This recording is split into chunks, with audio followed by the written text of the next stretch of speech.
Ndugu zangu wapendwa, kwanza kabisa niwaletee salamu kutoka kwa baba yetu Askofu Daktari Sipriani Yohana Hilinti, ambaye wakati fulani alituaga, kama si wote lakini baadhi yetu. Alituaga kwamba atakuwa na mfululizo wa vikao katika ngazi ya kanisa, yaani KKKT, na tunamshukuru Mungu anaendelea kumjalia afya njema na anaendelea na vikao hivyo. Jana nilimsalimia nikamtania kidogo. Baba mzuri eti wanataniana na watoto wakati mwingine. Nikamwambia Idi Mbaraka baba askofu. Na yeye anajua. Akaniambiaje? Minal faidina. Sisi haya huwa ni darasani kabisa, huwa tunasoma. Kwa hiyo kaambia baba, una neno la kusema? Akasema waambie na wapenda. Bwana Yesu asifiwe. Basi na mimi nimekuwa mwaminifu, ninafikisha kama alivyosema. Tuendelee kumwombea. Asante sana. Lakini niseme pia jambo jingine. Kuna watu fulani tuliwapa barua kwa ajili ya tangazo moja nililolitoa hapa siku kadhaa zilizopita. Tuna changa kwa ajili ya vyombo vya kwaya kuu Angaza watakavyovitumia kwaya kuu Angaza. Nisisitiza hapo, vyombo vya kanisa vitakavyotumiwa na kwaya kuu Angaza. Sasa tunaendelea kuwasiliana nao, lakini kama hujapigiwa simu, siku ya Alhamisi tutakuwa na kikao chetu hapa kanisani. Ninaomba tuhudhurie ili tuje kupokea hizi baraka. Mungu awabariki sana. Wanyiramba wenzangu, mimi nilikuwa najihami. Unajua kwenye ile niliyoisema ile, ndicho kinitakasacho. Wanyaturu lazima wangetutania. Sasa ukitaka kuvunja utani, jitanie mwenyewe kwanza, kwa sababu lazima tu ili kusema ndicho kinitakashacho. Sasa Bwana asifiwe. Nikasema tuwawahi mapema kabla hawajatutania. Hiyo si imekaa vizuri? Msibipige mawe. Ndugu zangu, nirudi sasa katika somo hili gumu nililolisoma. Somo hili ni gumu nililolisoma, lakini nianze na mnisikilize vizuri. Katika maisha, mkiishi zaidi ya mtu mmoja, kuhitilafiana huwa ni jambo la kawaida. Hamfanani mawazo, hamfanani katika mila na desturi za kusema, lakini hamfanani hata katika utendaji. Kwa hiyo lazima atatokea mtu atawaza tofauti na mwenzake, atasema hata kabla wakati wa kusema kufika, na ataambiwa ameropoka, na watu watamgeukia, watamkasirikia. Lakini wakati mwingine atatenda tofauti, kuanzia kwenye ngazi ya ndoa, familia, mahali pa kazi, kwenye kwaya, kanisani, ofisini, hata wachungaji kwa wachungaji. Bwana asifiwe. Lazima hilo litatokea. Hata Mungu alipomuumba mwanadamu wa kwanza, Adamu,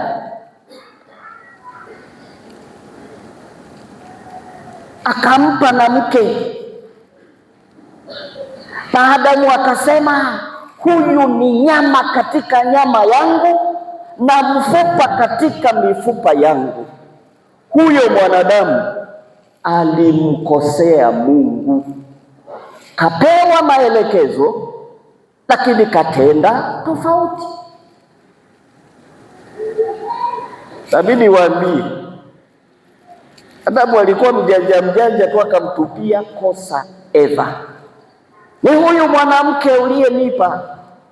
Lakini maelekezo ya kwamba miti yote ya bustani unaweza ukala, lakini mti wa ujuzi wa mema na mabaya usiule. Aliyepewa ni nani? Si alikuwa Adamu? Haya, huyu nyama katika nyama yake, mifupa katika mifupa yake, alipokuwa anaongea na nyoka, ulifikiri Adamu alikuwa mbali?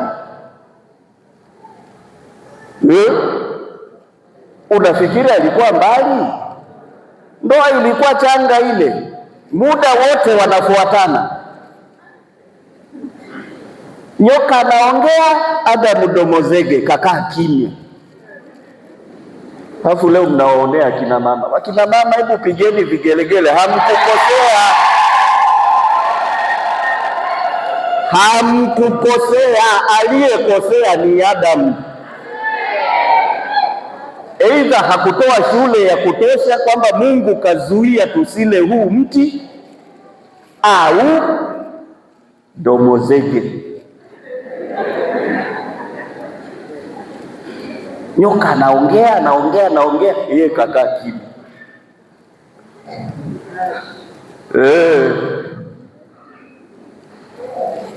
Adamu akamkosea Mungu.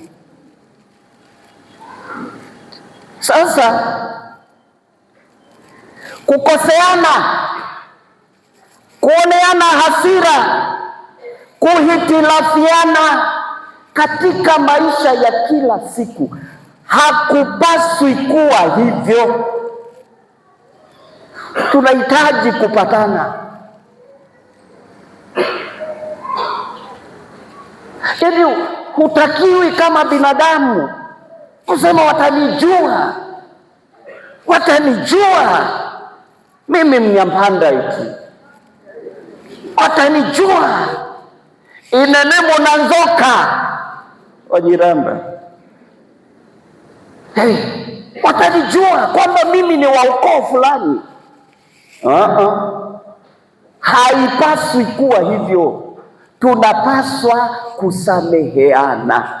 Lakini ndugu zangu, niwaambie ukweli, upatanisho ni kitu cha gharama mno. Watu kupatana waliogombana, yeye ndio ni mashahidi. Kwa kuwa ngaza nikiwatazama hapa, umoja wenu tunauona mnapotuni wimbo mnaofahamu, lakini si kwamba mnapatana nyie. Muone leo alivyovaa, muone. Kwa ya vijana, hebu tunawaombea kweli mnapokuwa na mikutano mikuu hasa ya uchaguzi. Maana mtu akikosa cheo kwenye kwaya, na kwenye kwaya bye bye,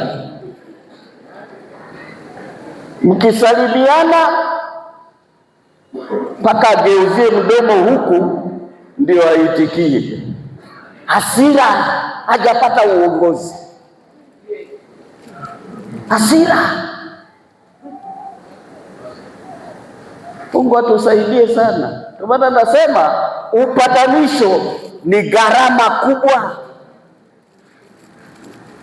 Lakini ukweli ni kwamba ugomvi ulipoanzia pale Edeni, Mungu na mwanadamu ametokea ufa. Mungu alitamani kuleta upatanisho toka wakati ule, katamani kuleta upatanisho katika Agano la Kale, zikatolewa taratibu kwamba sasa ili upatanisho utokee, mtachinja wanyama, damu ya wanyama itatumika kama alama ya upatanisho.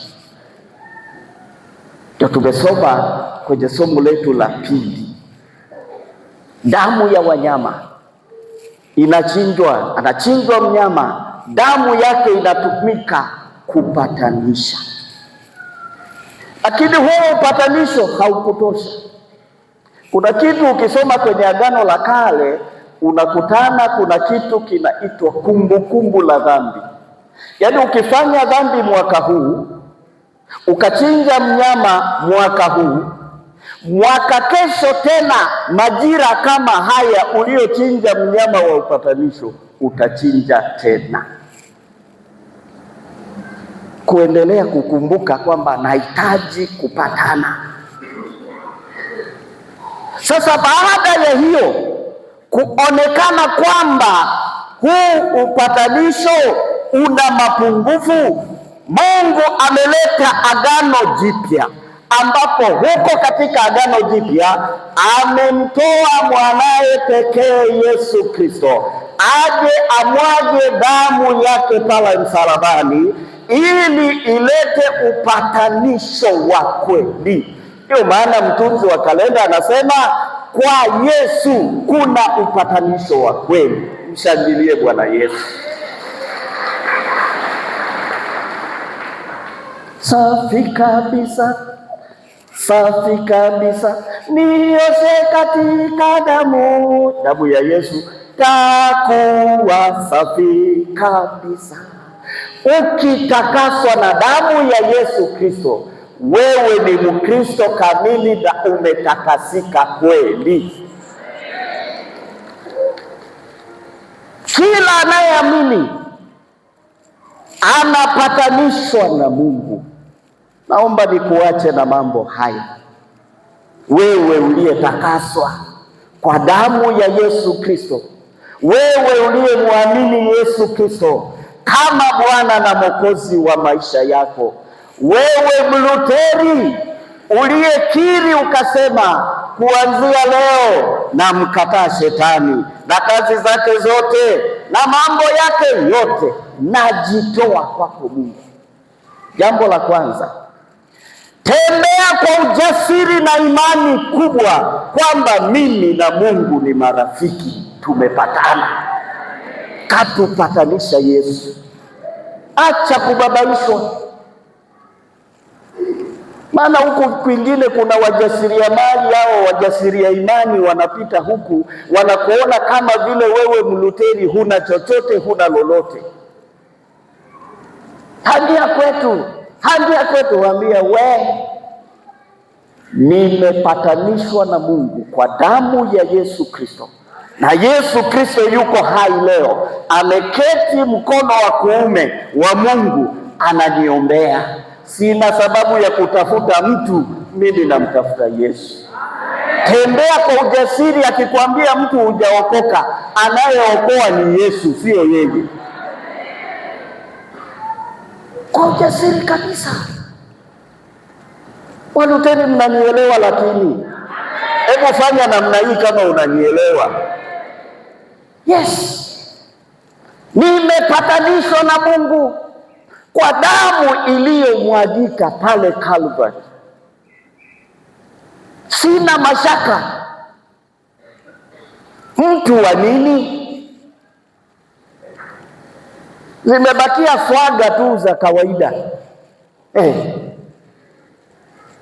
Swaga tu, yaani ni swaga tu za kwenye madhehebu huku, kwamba sasa sisi tuna upako. Badala ya kusema, yaani ukikutana na Shila anakuambia Mungu anakupenda, yeye anakuambia Mungu anakupenda. Sasa si kitu kile kile. Mungu anakupenda na sauti, yaani kukaza sauti wote tunaweza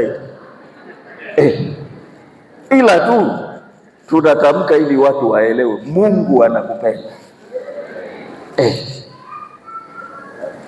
Sio tu kabisa kabisa. Bwana Yesu asifiwe. Tembea kwa ujasiri, umekombolewa na huna hatia. Huna hatia. Jambo jingine,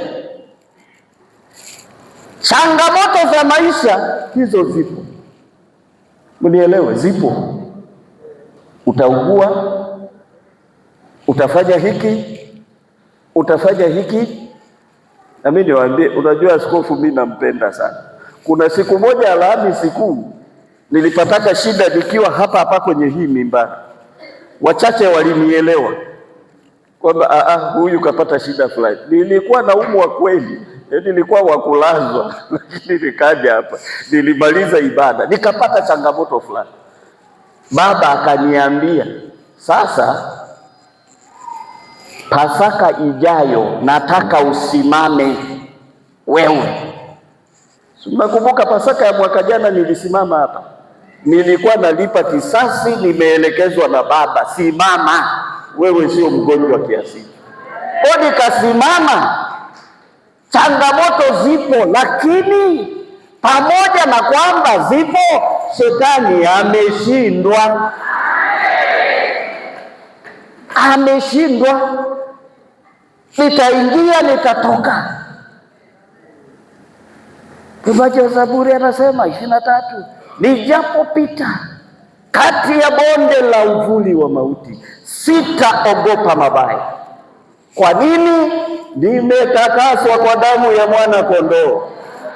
Sitaogopa, yakija yatakuja, lakini nitapasua. Bwana Yesu asifiwe. Magonjwa, mateso ya kila namna, masengenyo, wivu, fitina havina nguvu tena kwangu. Bwana asifiwe. Lakini kubwa zaidi, nimepatanishwa na jirani yangu. Nimepatanishwa na jirani yangu kwa damu ya Yesu Kristo. Sina sababu ya kuhangaika na jirani tena. Bana, hapa nilikazie vizuri. Kuna watu mnahangaika mpaka na waume zenu wa ndoa, mnahangaika mpaka na wake zenu wa ndoa, mnahangaika mpaka na watoto, yaani bifu mpaka na watoto. Jamani, kwa nini uliwazaa? Huyu alishanitibua, huyu alishanitibua. Mtoto wa kumzaa unaweka naye bifu, unagawa mpaka watoto, unawapenda hawa, unawachukia wengine. Hawa walishanitibua kwenye familia, baba na watoto wake, mama na watoto wake. Acha ushamba. Damu ya Yesu Kristo ikukomboe. Patana na watoto wako, patana na jirani yako. Naishi huko, jirani kaachia jogoo tu kwa bahati mbaya. Jogoo tu kwa bahati mbaya ameparua kabustani kako kama maharage. Maana wakulima wako vijijini, humu tunalima tu bustani. Kaparua tu maharage yako pale, bifu unakunja mguu. Mbona jogoo akija akipanda kuku wako jike, ukipata mayai hupigi kelele?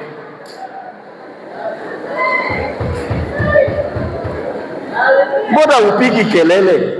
Yai unalifurahia vizuri, lakini akiparua maharage unapata shida. Binadamu, Mungu atusaidie. Yaani vitu vingine sio vya kuviendekeza. Patana na jirani yako. Damu ya Yesu Kristo ikupe upatanisho wa kweli. Patana na jirani, patana na Mungu, patana na viongozi wako wa kanisa, patana nao. Sio unakaa Kibuga anaendesha ibada hapa, unamtamani, unamtazama, unatamani adondoke afe. Atahama Kibuga, watakuja wengine. Huyu kapita tu. Bwana Yesu asifiwe. Hebu simama tuombe. Mwenyezi Mungu Baba yetu wa mbinguni, asante kwa kutupatanisha na wewe kupitia damu ya Yesu Kristo. Damu hiyo inatupa ujasiri wa kusimama kama watoto tunaopendwa na wewe. Damu hiyo inatupatanisha hata na jirani zetu, binadamu wenzetu tunaoishi nao. Baba, endelea kutupatanisha ili nchi yetu iwe na amani. Sisi kwa sisi tupendane, tusameheane. Damu ya Yesu Kristo itusaidie. Tunayaweka haya yote mikononi mwako, tukiomba na kushukuru kwa jina la Baba na la Mwana na la Roho Mtakatifu. Amen. Washarika, naomba tukae.